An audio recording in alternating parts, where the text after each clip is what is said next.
Hey guys, it's the season 2 recap, episode 1 recap of My Hero Academia. My name is Kien Talk, I'm Jay Oldenkamp. I'm Max Schooley. and today we're talking about, like I said, our review of the spring anime, the second season, My Hero Academia, season 2, episode 1. So, it starts out with the recap of what happened at season 1, and let's just get into it. So it starts basically 2 days after the events. Yeah. Because they only got 1 day off, which I think is total One. Right, they bullshit. get 1 day off day. for being fucking caught out by damn near 100 villains, as it turns out. Yeah, you find out 72 of these villains got arrested. Yeah. And then Nobu, the giant bird person, got arrested. But the other two are still at large. Because the teachers are talking about... The teachers are sitting in this circle corner talking about what is next that's going to happen. And you have the principal just saying, you know, that guy is basically like our students. Yeah. Instead of being raised to be a hero, he's being raised to be a villain. Yeah, they basically explained that the main bad guy, the one with the disintegration stuff, is basically a bratty kid that never got told no, and now is like powerful as shit and is being trained to be a bad guy. Yeah. They assume as much. Yes. But we, as the viewers, know that he is because there's the dude talking to him that is obviously his superior through the monitor or whatever. Oh, yeah. And then it pans into All Might writing a letter, and you find out All Might's real name was this Toshi Anira? Yeah, I just call it Toshi. Toshi. Yeah. And you find out, and this guy is assumably, they believe, the theory is that he is the one who passed on All for One to All Might. Possibly. Possibly. Not He's really writing- sure. Yeah. He writes the letter explaining who he chose and like how he was going to give it to a student to not only give him All for One, but also add that quirk for the next character Yeah. to take it, but instead chose his Midoriya because of his will, his heroism, and all that cool stuff. Yeah. He found a much more suitable person towards being all for one. He found the person who will give his all to save everyone instead of spending his time at a school and finding somebody with a strong quirk that will hopefully do that. Who do you think he would have if... Fire and Ice, I'm pretty sure he would have Yeah, picked. hot and Okay, that cold. makes sense, Hot yeah. and cold Fire and Ice dude. He probably would have picked. He's the most analytical, probably the strongest Well, person at the school right That, now. or I would have chosen the girl who was able to Yeah. change things on a molecular level. Yeah. She seems like another good reasonable I don't, host. honestly, though, I don't know if he would have picked somebody so analytical, because All Might's kind of a doofus. Yeah. So, like, he probably would have found somebody who he bonds with better, because Midoriya is also slightly Yeah. mentally Yeah. dopey, He derpy. may be on the spectrum. I don't know. But yeah. Yeah, so like, I don't know who he would have picked out of that group, or if he even would have picked somebody in that group, honestly, because he was Yeah. going to be a teacher and get tenure, so we don't know what class he would have ended up with. Yeah.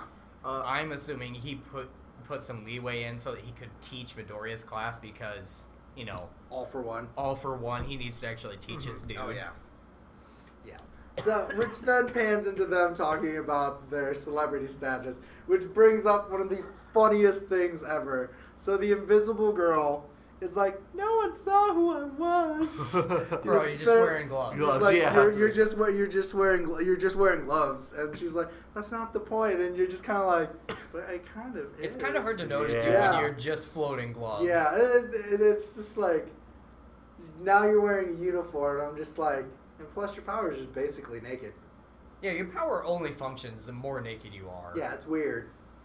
It's weird. Like, had your power affected the clothing you were wearing? Yeah, Fine. Had you Like- had control over your invisibility so we could see who you are? Fine. Fine. People would have noticed you.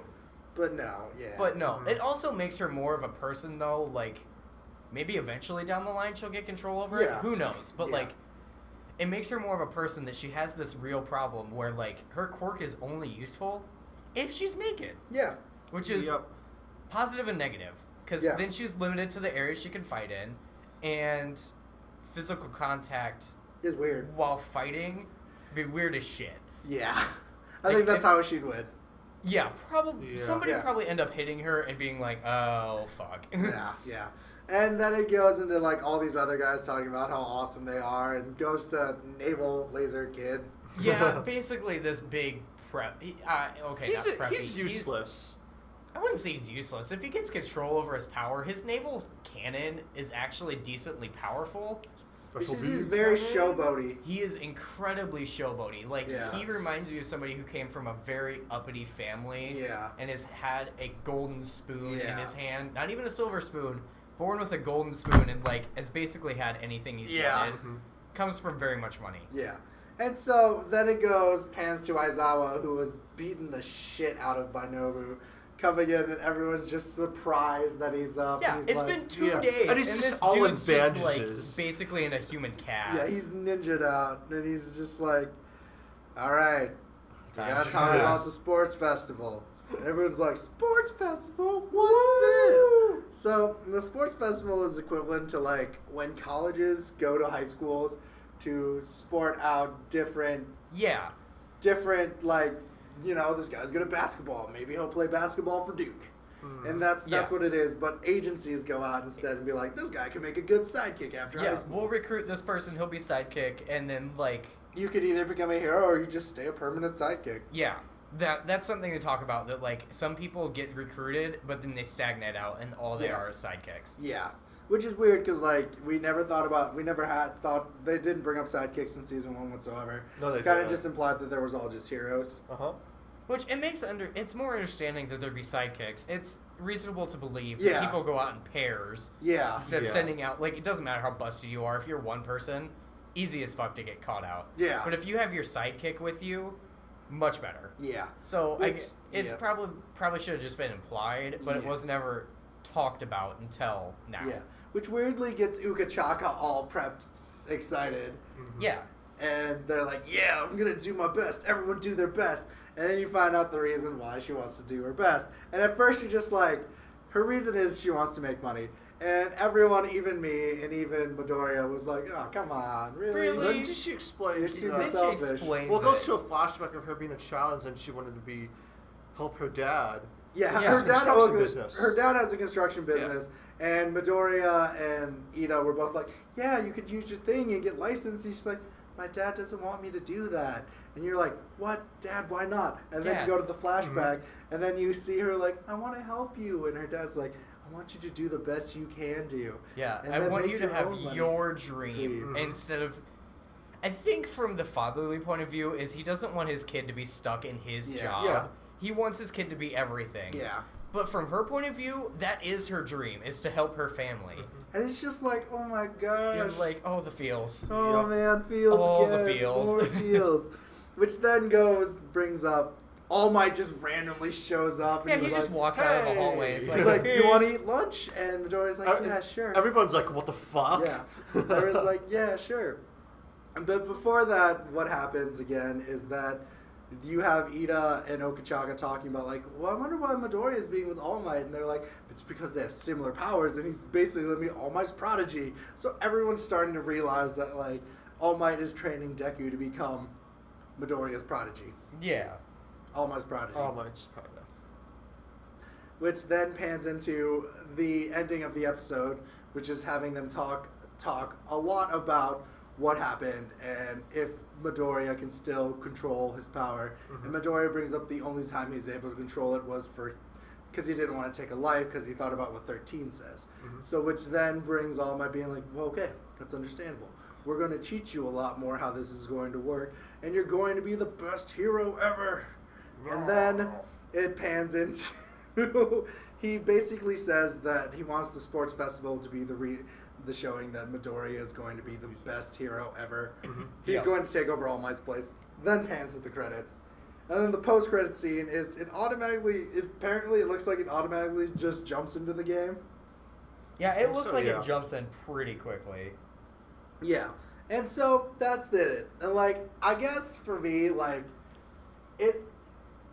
it was an okay episode. Like, I'll give it's a 6 out of 10. It's an opening But it was episode to a nice season. to see, like, for me, Yeah. like, it lived up to its hype. It was like, Yeah. If you're yeah. watching like say like a year or two down the line and you're watching like season 1, 2, and 3, it's a wonderful break from the action they've had for the last 7 episodes. Yeah, I mean, like that. Those episodes, like once they got into school, and it just went boom, boom, boom, boom, boom, boom, boom, boom, boom. So yes, it's a very nice thing. Mm-hmm. I think the one thing I want to bring up is that the intro isn't as cool to me Yeah. as the first season's intro. Do you think they'll change it midway through No, the they season? don't. They They don't? won't, because it's only going to last 13 episodes. Okay. It's, so. Unless it becomes one of the ones that runs syndicated, and then they do fillers, and I'm like, meh. Yeah, then, yeah. But yeah, no, I really like the series. I have high hopes for this series. Like, I watched it last year. I got Jay to watch it. It's like the Gateway anime. second anime Jay watched Besides after Cowboy Bebop. Bebop. It's like this, and I'm like, yes, I can finally have people I can talk to about this. No, you didn't tell me there was to be fucking feels in those I first did- couple episodes. Well, yeah. I was Well, like, we had to draw you in Jesus. somehow. I was like, it's anime, it's superheroes. And Like, you're like, okay. okay, watch it.